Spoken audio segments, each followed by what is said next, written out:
मित्रांनो, सर्वप्रथम आपल्याला ॲपल सफरचंद घ्यायचं आहे बघा. ॲपल सफरचंद घेतल्यानंतर आपण आता ह्याचे बिया काढून घेऊ. सीड्स काढलेले बघा. ह्याला आपण आता ट्रेमध्ये लावून घेतला, असं स्प्रे करून घेतो. स्प्रे करून घेतल्यानंतर बघा हे रेडी झालेलं आहे. रेडी झालं आता आपलं हे डीप फ्रीजमध्ये ठेवायचं. डीप फ्रीजमध्ये 40 ते 45 दिवसानंतर बघा असं सुंदर असं झाड उगवणार. चला मी तुम्हाला स्टेप बाय स्टेप दाखवतो बघा. चला या मित्रांनो. चला मित्रांनो, सर्वप्रथम आपल्याला एक ॲपल घेऊ, सफरचंद घेऊ. आपण सफरचंद घेतलेले बघा, चाकू घेतलेला. आपण आता काय करायचं आहे, कट करून घ्यायचं. कट करून आपण यातले बिया काढून घेणार आहेत. तर चला आपण आता ह्याला कट करून घेऊ व्यवस्थित. तर कट करून घेतल्यानंतर बघा हे ते 2 पार्ट झाल्यानंतर हे तुम्हाला मधल्या भागात तुम्हाला असे बी दिसतात बघा. आपल्याला आता हे सीड्स हे बिया आपल्याला काढून घ्यायचे. तर आपण टोटल 4 बिया काढून घेणार आहेत. तर 4 बिया आपण इनप्लांट करणार आहे, म्हणजे लावणार आहेत बघा 4 बिया. तर हे बघा, हे पहिला बी आपण काढून घेतलेला आहे बघा. हा दुसरावाला बी पण आपण काढून घेतोय. तर असं आपण अशा प्रकारे आपल्याला 4 बिया काढून घ्यायच्या आहेत मित्रांनो. तर बघा आपण हे असे सीड्स काढून घेतो. ॲपल सर्वांनी खाल्ले, सर्वांना माहिती आहे ॲपलचे बी कसे दिसतात, तुम्ही बघितले सर्वांनी. हे बघा अशा ह्या प्रकारे ॲपलचे सीड्स बिया दिसतात तुम्हाला. तर आपण हे असे 4 बिया काढून घेतलेत. आपण आता ह्याच्यानंतर आपल्याला काय करायचं की या बियांना वॉश करून घ्यायचं, धुवून घ्यायचं व्यवस्थित. एक ट्रिक आहे मित्रांनो, घेतलेलं बी उगवेल का नाही, रोप तयार होईल का नाही, आपलं समजतं की जो बी पाण्यामध्ये बुडतो ना तो फर्टाईल होतो, म्हणजे तो रोप उगवतो बघा मित्रांनो. मित्रांनो बघा, आता ही नेक्स्ट स्टेप आहे बघा. ह्या नेक्स्ट स्टेपमध्ये मी तुम्हाला दाखवणार. आपण हा कंटेनर घेतला आहे. 70ची कपॅसिटी असणारा कंटेनर आहे, पण आपल्याला ह्यातले फक्त 4च कप्पे हवे. तर आपण काय करणार की तेवढे 4च आपण सिलेक्ट करून घेणार बघा मित्रांनो. तर 70च्या काय आपल्याला गरज नाही बघा. हे 1 2 3 आणि 4 असे आपण आता 1 2 3 4 किंवा मग आपण 1 2 3 आणि हा वरचा एक एखादा घेऊ शकतो आपण 4 असं. तर आपले 4 कंटेनर आपण हे कट करून घेणार आहे मित्रांनो. चला आपण आता कट करू. हे बघा, आता मी कट करून घेतलं मित्रांनो. अशा आपण 4 कप्प्याचं कट करून घेतलेलं. आपण ह्याच्यात कोकोपीट भरवतो. कोकोपीट माझ्याकडचं थोडं सुकलं होतं, म्हणजे वाळलं होतं. तर आपण काय करूया, पहिल्यांदा ह्याला फिल करून घेऊया, नंतर त्याला आपण थोडं ओलं बनवून घेऊया बघा. तर असं आपण व्यवस्थित ह्याच्यामध्ये कोकोपीट भरून घेतो मित्रांनो. नॉर्मल मातीमध्ये लावण्या कोकोपीटमध्ये लावणं फरक आहे मित्रांनो. कोकोपीटमध्ये काय असतं की नारळाच्या केसरांची बुकटी आणि माती असते. तर काय होतं की जमीन जे काय ते ग्रोविंग मीडिया आहे ते एकदम भुसभुशीत होतं, त्याच्यामध्ये बी चांगल्या पद्धतीने फर्टाईल होतं. तर आपण बघा हे कोकोपीट टाकून घेतले. आता ह्याच्यावर आपण हे पाणी टाकून घेतो मित्रांनो. पाणी द्यायला चालू आहे मित्रांनो. आपण ह्याच्यात जे कोकोपीट भरलं होतं ते पूर्णपणे ड्राय होतं. जनरली कोकोपीट कसं थोडंसं ओलसर असतं, तर ह्याच्यामधलं आपलं जे आपण त्याला फिल केलेलं कोकोपीट ते ड्राय होतं, वाळलं होतं पूर्ण. तर आपण त्या एकदम व्यवस्थित त्याला कसं ओलं होईल ह्याची आपण काळजी घेऊया. तर व्यवस्थित त्याला पाणी देऊन घेऊया बघा. हे आपण असं त्याला पाणी देऊन घेतोय व्यवस्थित. हे बघा मी ते आपल्याकडे बघा 4 कप्पे असे जॉईन होते, तर त्याला आपण कट करून घेतले. तर 4 आपण असे वेगवेगळे कंटेनर सेपरेट करून घेतले मित्रांनो. आणि ह्याला खाली होल असल्यामुळे हे पाणी लगेच निचरावून जातं. चला त्याला परत एकदा आपण असं थोडंसं भिजवून घेऊया मित्रांनो. थोडं अजून एकदा स्प्रे करून घेऊया. तर आपण त्याला परत एकदा थोडंसं हलका असं भिजवून घेऊ मित्रांनो. बघा हे आपण असं स्प्रे करून घेतोय. आता नेक्स्ट स्टेप बघा मित्रांनो, आपण जे मगाशी बिया घेतल्या होत्या, बिया काढून घेतलेल्या, जे धुवून घेतल्या आहेत व्यवस्थित पाण्यामध्येच आहेत बघा अजून पण.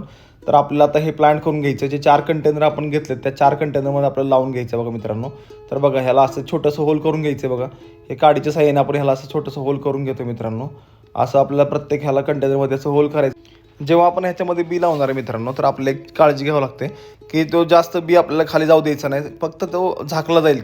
जेवढं जास्त बी वरती असेल तर तेवढा लवकर अंकुर फुटतो मित्रांनो, आणि ते लवकर रोप आपलं तयार होतं. तर आपल्याला हे एक काळजी घ्यायची की जास्त बी आपल्याला आतपर्यंत घालवायचं नाही. तर बघा आपण असा हा बी आपण लावून घेतलेला मित्रांनो, आणि त्याला हलकासं झाकून घ्यायचं फक्त. जास्त आतमध्ये आपल्याला त्याला जाऊ द्यायचं नाही बघा मित्रांनो. असं आपण बी ठेवून घेतलेलं बघा, तुम्ही बघू शकता. असं आपण ॲपलचं बी ठेवलेलं आहे बघा. आणि आता आपण ह्याला झाकून घेऊया हलकासं बघा मित्रांनो.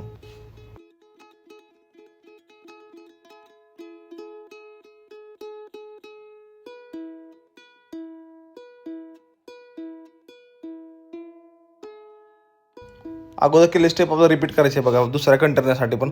बघा याला पण आपण असं होल करून घेतो मित्रांनो, आणि आपल्याला असं बी लावून घ्यायचं. असं प्रत्येक 4ही कंटेनरमध्ये आपल्याला असं बी लावून घ्यायचं बघा मित्रांनो. तर आपण लावून घेऊ. चला एक एक करून लावून घेऊ आपण.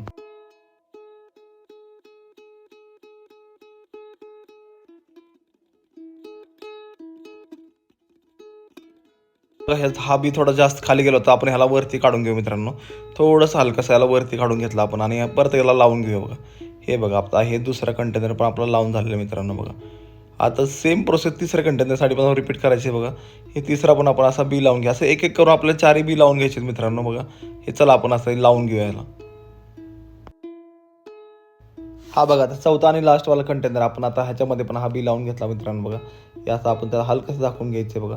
असं 1 2 3 4 आपण 4ही कंटेनरमध्ये आपण बी लावून घेतले आहेत बघा. तर हे बघा आता बी लावून झाल्यानंतर पण एकदा आपल्याला स्प्रे करायचं, हलकासा आपल्याला स्प्रे करून घ्यायचं मित्रांनो. तर आपण ह्याला थोडंसं पाणी वॉटरिंग करून घेऊया. हे लावून झालं बघा. आता हे दोन दोन आपल्या 4 कंटेनर रेडी आहेत. आता हे दोघं पण बघा ठेवण्यासाठी एक्साइटेड आहेत बघा.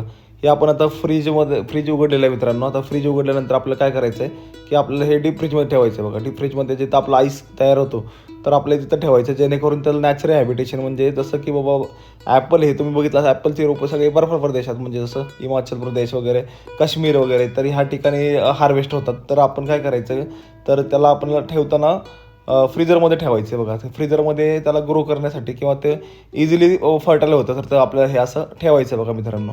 तर आपण ह्याला फ्रीजरमध्ये ठेवून घेतो आहे.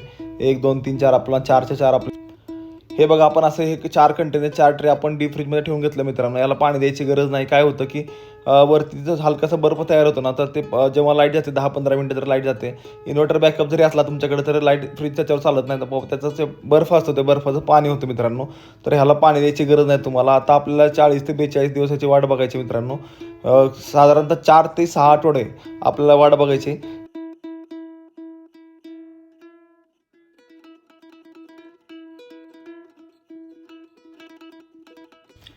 चला मित्रांनो, आपण ठेवून झाला. तर आपण हे फ्रीज लावून घेतो बघा मित्रांनो. असं लावून घेतलेलं. तर आपल्याला 40 ते 42 दिवस, 4 ते 6 आठवडे आपल्याला वेट करायचं बघा. आता नंतर आपण हे बघतो मित्रांनो. तर तुम्ही बघू शकता की आपले 2 इथं प्लांट हार्वेस्ट झालेले आहेत बघा, ग्रो झालेले आहेत बघा. हे तुम्ही दिसते तुम्हाला, हा छोटासा अंकुर फुटलेला आहे. तुम्हाला वरती ह्याचं कॅप बी पण दिसतं बघा, वरती तुम्हाला बी दिसतं आता हा बाहेर आलेला बघा. तर हे एकदम मस्तपैकी असं ग्रो झालेलं आहे मित्रांनो, तुम्ही बघू शकता. तर खूप सोपं आहे, म्हणजे बघा बाहेरचं टेम्परेचर काही असू द्या, तुम्ही त्याला डीप फ्रीजमध्ये ठेवलेलं आहे तर त्याला नॅचरल हॅबिटेशन भेटतं आणि ते ग्रो होतं आहे. मी तुम्हाला करून दाखवलं मित्रांनो, तुम्ही तुमच्या घरी स्वतः करू शकता. तर हे बघा आपलं हे ॲपल आपण असं ग्रो करून घेतलेलं बघा. त्याच्यानंतर हे सेकंड बघा, सेकंड तुम्हाला एकदम जास्तच मोठं असं ग्रो झालेलं दिसते बघा. एकदम व्यवस्थित ते असं ग्रो झालेलं आहे. तर आपल्याला अजून 4-5 दिवस ठेवायचं फ्रीजमध्ये. जेव्हा ह्याला पानं येतील म्हणजे लीव्स येतील, तर आपल्याला ह्याला काय करायचं, थोड्या वेळासाठी बघा आपल्याला काय करायचं की जसं अर्धा 1 ताससाठी ह्याला बाहेर ठेवायचं. ऊन सनलाईट म्हणजे सकाळचं जे कवळं ऊन असतं तर त्याच्यामध्ये आपल्याला बाहेर ठेवायचं आहे मित्रांनो.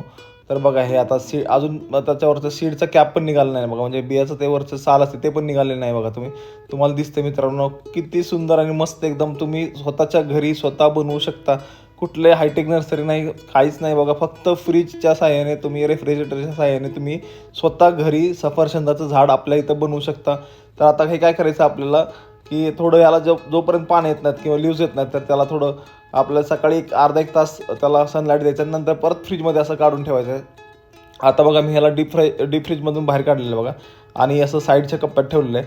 तर तुम्ही बघू शकता मित्रांनो, खूप इझी आहे, तुम्ही स्वतः करू शकता आणि आपल्या स्वतःच घरी आपण स्वतःच्या ॲपलची सफरचंदची झाडं बनवू शकतो मित्रांनो. तर बघा आपण नेक्स्ट व्हिडिओ आपण तुम्हाला मी जेव्हा ह्याला लीव्ज येतील, पाणी येतील, तर आपण जेव्हा प्लांट करणार आहे आणि मोठं प्लांट तयार होईल, तर मी तुम्हाला त्याचा पण व्हिडिओ तुम्हाला सेपरेट तुम्हाला लॉग बनवून मित्रांनो दाखवतो बघा. तर असं तुम्ही स्वतः बनवा, नवीन काहीतरी गोष्टी करत राहा मित्रांनो आणि शिका मित्रांनो. व्हिडिओ जर आवडला असेल मित्रांनो, लाईक शेअर सबस्क्राईब करा आणि सपोर्ट करा. थँक्यू, नमस्ते.